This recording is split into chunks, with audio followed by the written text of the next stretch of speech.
Kamusta mga kalapatid, mga kapatid, mga kaburo ko to. Bali, 10 miles tayo ngayon. So, time check, 7:45 ng umaga. So, good luck, good luck. Let's go. So, ngayon subukan natin sabay sila pakakawalan. So, come on.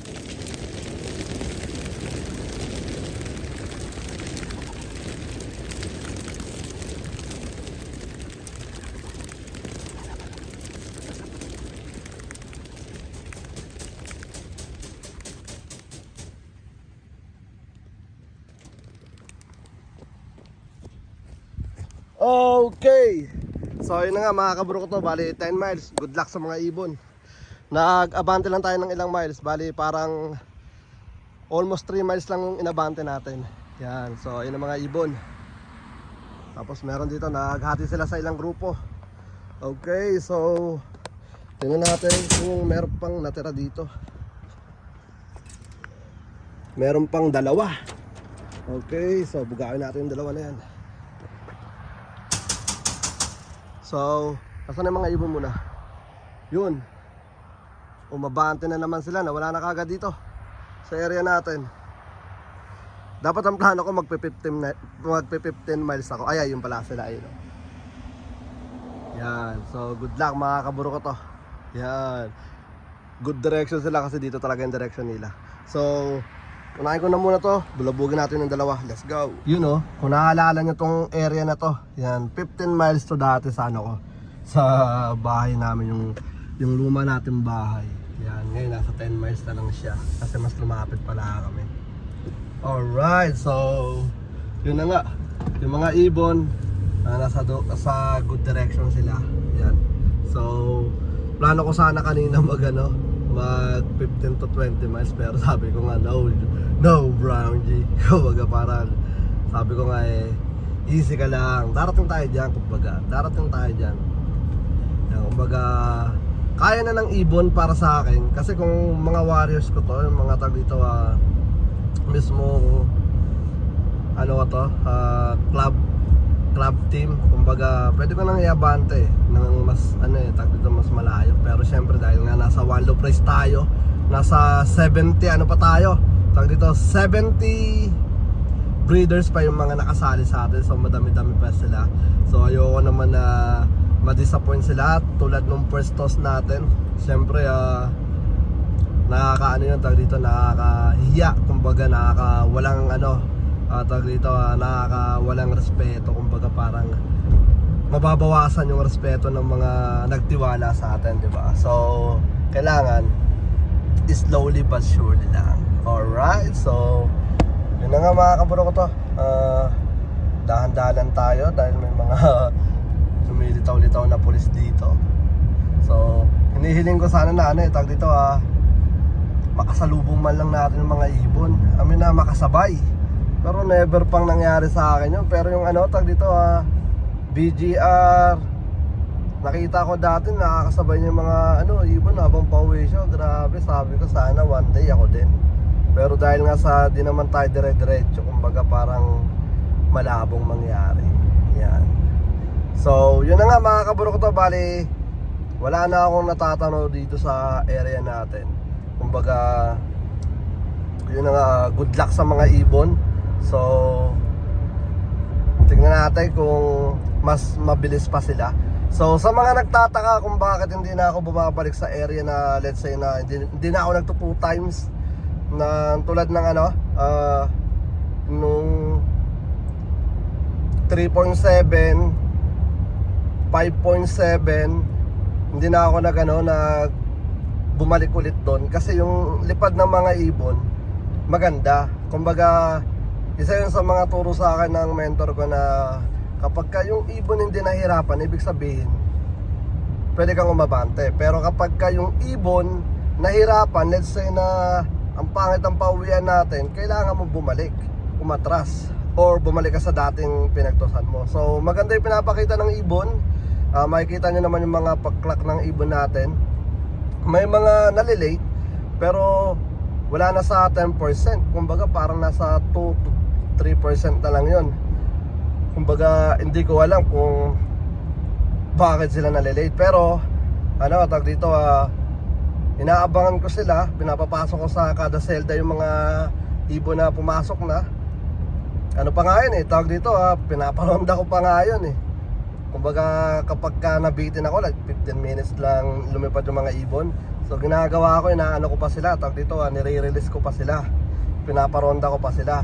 So ano yun, tawag dito parang pagpag ano yun sa akin. Kumbaga pagkalawang, kumbaga parang nabitin ako sa 15 minutes, kailangan pa nilang lumipad dahil habang umaandar yung oras, umaano yun, tawag dito amin na araw, kakalaniti ko tayo. Para sa akin ano yun, tawag dito kailangan nilang lumakas ng lumakas. Hindi pa pwedeng 15 minutes lang sila sa isang araw lilipad, di ba? So kailangan nila magpa ano talaga, kung kinakailangan talaga magpa lupit na sobrang lakas, kailangan nilang gawin yun. Pero yun na nga, nasa 3% na lang naman, pa isa-isa din ginagawa ko, chinecheck ko sila. Paano ko sila chinecheck? Inaano ko sila, tawag dito di ba pinapapasok ko sa selda nila. Tapos kung sino lang yung late na uwi, papasok doon sa hallway natin, chinecheck ko, wala namang problema. Pinakita ko pa nga sa may-ari, pinadala ko sa kanila yung video na sabi ko, ito yung ibon nyo, na wala namang problema, okay naman yung pakpak, malusog, mataba. So yun ang pinagtataka ko, baka nasa malayo yung utak talaga, no? So yun na nga, bali hanggang dito na lang muna at magkita tayo sa bahay. And then mag-aano muna tayo rito, may bibili muna tayo rito. Okay, let's go. Yun know, bali grabe, yung mga ibon nauna na naman. Ang first clocking natin is sa 8:01. So lumipad lang sila ng 15 minutes. Grabe, ba't ganun pare-pares lang ang oras? 15 minutes ang 15 minutes habang lumalayo tayo, ganun pa rin ang ganun. So it's a good sign talaga. Sabi ko nga ba, dapat nilayo ko na sila eh. But sabi nga niya, slowly but surely. Kumbaga, wag ka masyadong magmadali, Brown G, baka ikay mapahamak. So meron na tayong nasa 1:40 na clock.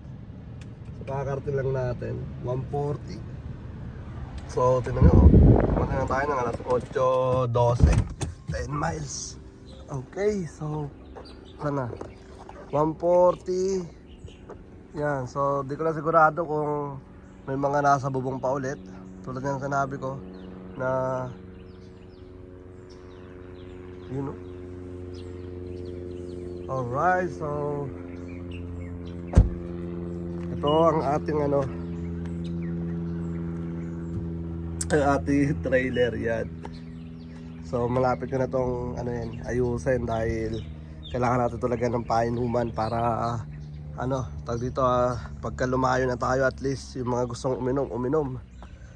Alright, so yeah, mamaya lagay na natin to. Kailangan ko ng katulong kasi si ama. Yan, tagatulak natin. Okay, so maglilinis tayo ngayon. Mower, ito tirahin natin to. Ito bagong tanim natin, yan o. Nilagay ko dyan para yung sinag ng araw hindi masyadong rekta sa pinto natin. Ito apple, pero di ko sigurado kung mabubuhay kasi biglang naging namatay. Pero maganda na yung niyan eh, yung ugat niyan magulang na. You know. Alright, so tara, let's go. Mamaya na lang ulit. Yan ang mga pasaway. Tapos ito, mga ayaw pa magsipaso kay si ama. Yan ang mga pasaway. Tingnan nyo.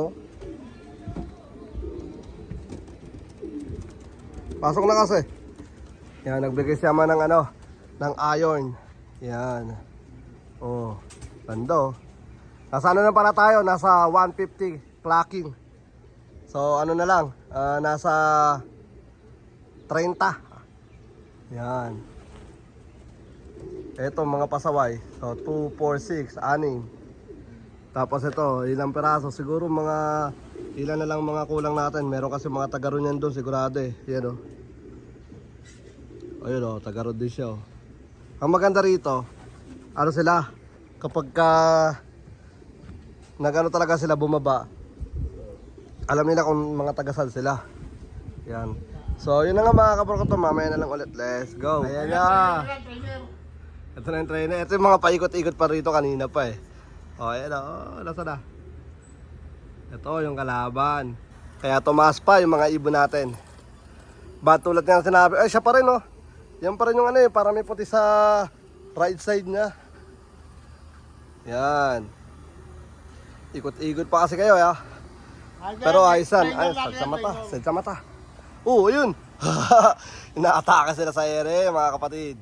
Ayun na, ayun na. Uy! Tikita lang yun ah. Intense. Ala.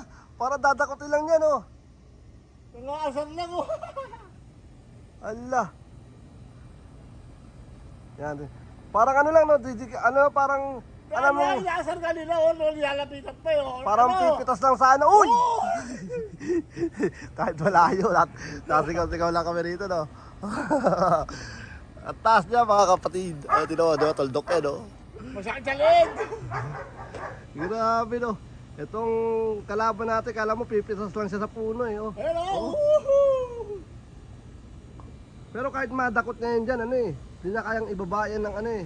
Tag dito, ganyan kataas, tapos ibababa niya, bit-bit niya. Ay, may tatlo pa oh. So, tingnan natin. Oh, dikitan lang talaga eh. Grabe oh. Oh, ayun, may habulin na siya sa puti. Hello. Tikita lang, itong mga ibon natin, lakas din mga sar. Kung nasan yung kalaban, nandun din sila. Yun, lumayo na sila. Yun. Masakit sa leg. Tuldok, mga tol. Yan, so good luck mga kaburo ko to.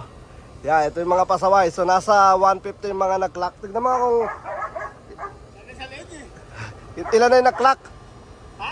Ilan yung nag-clock. So yun na nga, good luck mga kaburo ko to. Ayan, yung kalaban natin, dinidikitan pa nila yun, oh. Tila nyo, ayun, oh. Dikit lang eh, parang pinipitas, gusto lang silang pitasin. Ayun, oh. Tignan mo, nasa isang area lang sila, paikot-ikot. Ala. Uy, ayan na. Nasa isang area lang sila, ayun, oh. Oh, ayan. Nako, magkadikit lang.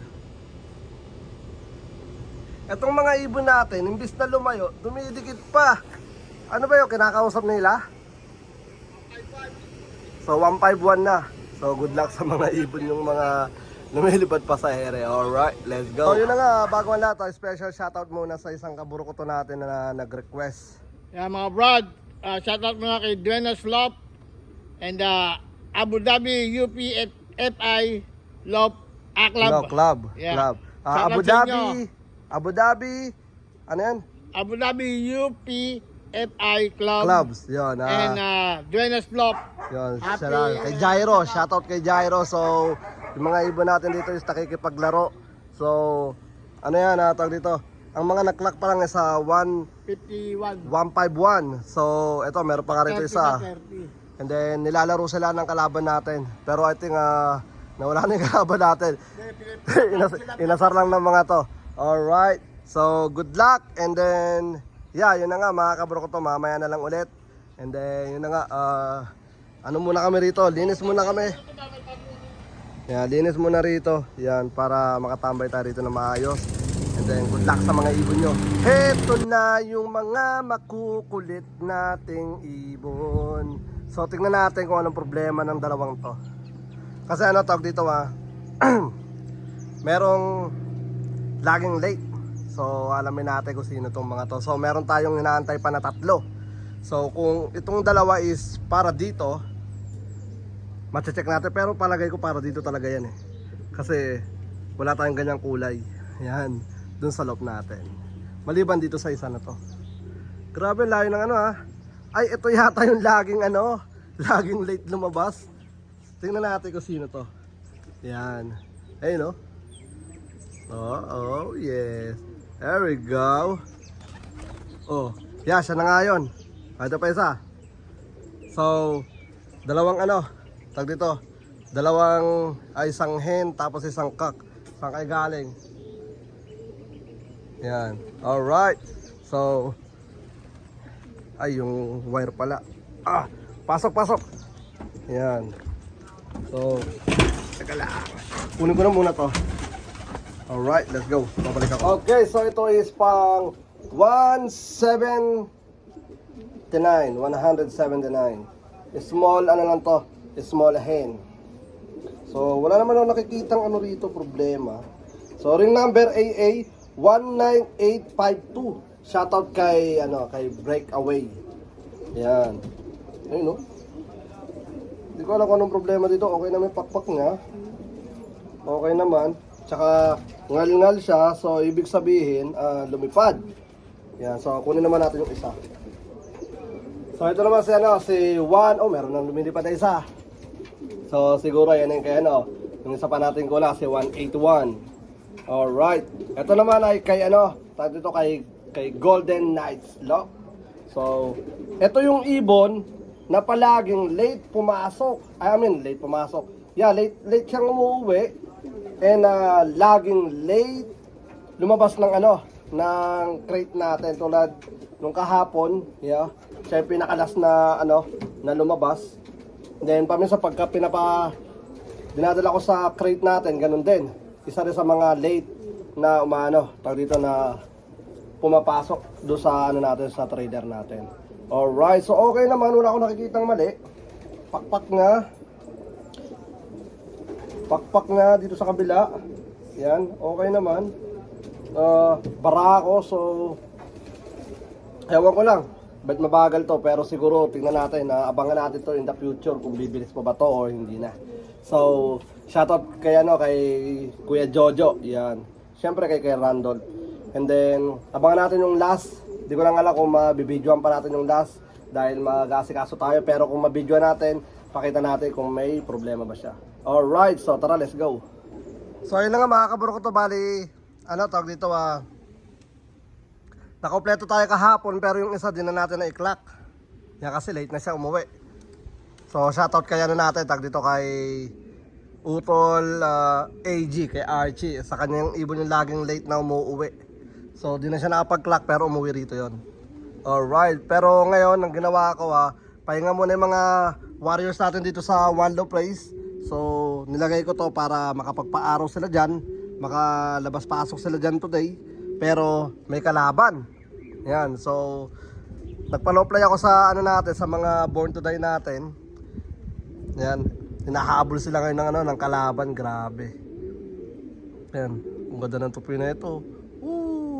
Rekta. Rekta sa bubong. Yan, tingnan natin yung kalaban. Ang laki ng kalaban eh. Nag-aabang lang dito sa may puno rito. Gusto ko sana siyang banatan pero mabait tayo eh. Yan, tingnan natin yung mga rekta malaking kalaban, grabe. Hinahabol niya yung mga yung mga maliliit. Yung mga tawag dito, yung may hiwalay. Yan, yung mga ibon natin. Sige, bahala kayo dyan. Alright, so good luck sa mga ibon natin. Yan, nagmamadali sila pumasok. Yan, so good luck. And then yun na nga, bali, maraming salamat sa lahat ng mga tawag dito patuloy na sumusuporta sa Campo Capistrano at saka sa mga nag-share ng mga video natin, nagko-comment. Yan, maraming salamat. And then yeah, good luck sa sa next toss natin, abante tayo siguro. Dadaling ko sila sa sa 20 miles. Abante tayo ng 20 miles. Ito ang kalaban. Laki Grabe, laki Bahala kayo dyan. Ito. Ayun. Ang laki Yan, sige. Yan, ayan di ba? Dito bababayan. Ayun, rumerekta. Kahapon pa yan. Wala siya madali sa mga natin eh. Sa mga born to die natin, pati sa mga natin, sa mga warriors natin dito. Nagmumukha siyang tanga. Ay, huwag ganon. Baka bigla tayong tag dito baka bigla tayong magulat, di ba? Meron biglang madali. Pero yun na nga, bukas, gagawin natin bukas is tag dito hindi bukas kasi medyo pangat yung weather bukas. So possible na Thursday. Basta maganda yung yung weather natin sa Thursday. Yan. Basta nakisama yung panahon sa atin. Yan. Mag-ano tayo 20 miles. Pero bukas, low play tayo bukas kapag medyo maganda yung yung panahon. Pero di tayo magtotos bukas. Lang, low play lang. So yeah, good luck sa mga ibon. And then Thursday o Friday, depende. kung ano magbebente tayo 20 miles. So good luck sa mga ibon nyo. Aabante tayo ng 20 dahil sa pinakita nila sa mga sunod-sunod natin toss. Sinasaglit lang nila yung mga malalapit natin toss. So kailangan na nila, deserve na nilang tawag dito malayo ng kaunti lang naman. Konting layo lang. Alright, so 20 miles, jump tayo. Then, yeah, good luck. At saka sa mga sa mga nagtatanong sa pooling, marami kasi nagpipiyan sa atin about sa pooling. Start tayo ng pooling siguro sa mga 50 miles yan. So gagawin natin pag naka 30 tayo, bigla tayong 50. So para maganda yung maganda yung tag dito maganda yung laban. Kumbaga mabibigla yung utak nila. Pero ang gagawin natin, syempre ilang beses muna tayo, like kunyari naka 20 tayo, tapos balik tayo ng 15, tapos 20, sabay 30, mga ganyan. Hindi tayo magmamadali. So bago tayo mag 50, basta makarating tayo ng 30, balik tayo ng 20, sabay, kumbaga parang hindi natin sila mamadaliin. Alright, so good luck sa tsaka sa mga wala pa pala dun sa natin, sa private natin, Capistrano Classic. PM nyo ako sa mga gustong pumasok doon, pero kailangan yung mga lang tag dito yung mga naka-entry sa atin para makataya sa pooling. Yan, good luck sa inyo mga kaburo ko to. Alright, so hanggang dito na lang. Ako nga po pala ulit si Brown G. Si Aman nandun, nanonood lang sa atin doon. Alright, peace out. Let's go.